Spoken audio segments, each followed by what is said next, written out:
The moment my mother placed her hand on my son's new bike and said, "He needs it more," something inside me snapped. Not loud, not dramatic, just a clean, quiet break like a wire that's been stretched too long, finally giving way.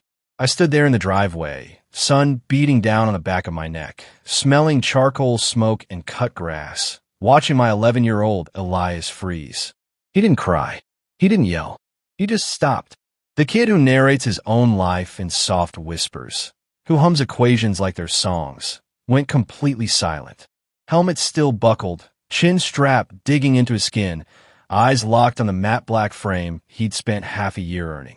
And I said, sure. One word. Casual. Like I was agreeing to pass the salt. I let my nephew, Caleb, climb on.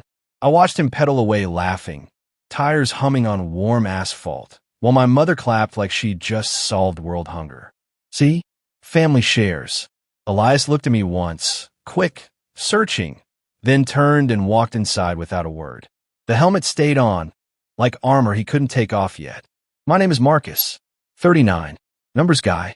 I live in a small apartment outside Denver with Elias, a dying fern, and too many Excel tabs open at once.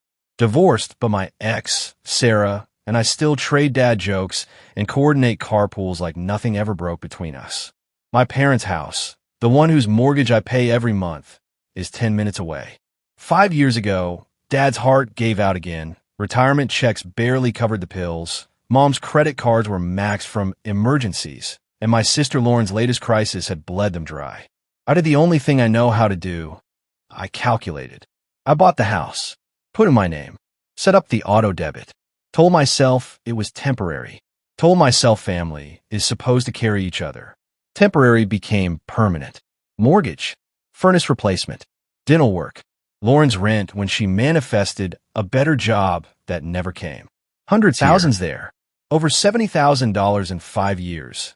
All while they gifted Caleb gaming systems, new sneakers, trips to water parks. Elias got hand-me-down books with missing pages and comments about how he should be more like his cousin. The bike was different. Elias had obsessed over downhill runs on YouTube, eyes wide at the drops and jumps. One night he asked, quiet, "Dad, if I saved everything, could we get something like that?" We built a plan together. Color-coded cells in a shared sheet. Allowance. Dog-walking money. Birthday cash. My overtime matches. We celebrated every milestone in a bank parking lot, high-fiving over the screen when it hit $900. When we finally rolled it out of the shop, he touched the handlebars like they were glass. "I want Grandma and Grandpa to see," he said. He meant he wanted them to notice he'd earned it. He rode it straight to their house the next day, cheeks pink from the effort, grinning so wide I could see his braces glint. Then my mother waved him off the seat. "Let Caleb try it. His old one was stolen. Poor kid, needs it for school." Lauren nodded from the porch, phone already out for photos. Dad poked at the grill, silent. Elias stepped back. I felt the acid rise in my throat. I should have grabbed the bars. I should have said no. Instead, I stood there, useless, while the boy who'd scrubbed toilets and skipped ice cream for months watched his dream pedaled away. That night, Elias asked me, voice barely above a breath, did I not work hard enough? I told him no. Told him Grandma was wrong. But the question hung between us like smoke. He curled up on the couch later, pretending to watch cartoons, fingers twitching like they still gripped grips that weren't there. I couldn't sleep.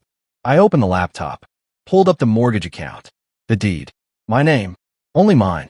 They'd never asked to be added, never signed. I let them live there out of guilt, out of habit, out of some old script that said good sons don't let parents fall. But good sons don't let their own children be erased either. Around 2 a.m., I drove back, porch light buzzing, bike in the garage next to Caleb's junker. I rang the bell. Mom answered in her robe, eyes narrow. I walked in, picked up the spare key from the bowl, the one labeled home, and slipped it onto my ring. "What are you doing?" she hissed. I held the keys up. "Mine now. It's the house I've been paying for." Her face changed. Not anger. Fear. Real, raw fear. "You can't. Tomorrow I'm stopping the auto pay. No more transfers. No more extras. You want to help Lauren? Help Caleb? Do it with your money." She stared. "We'll lose everything. You already took something from my son in broad daylight.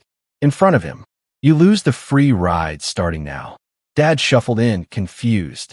Mom tried to spin it. It's just a bike, but I cut her off. It's not the bike.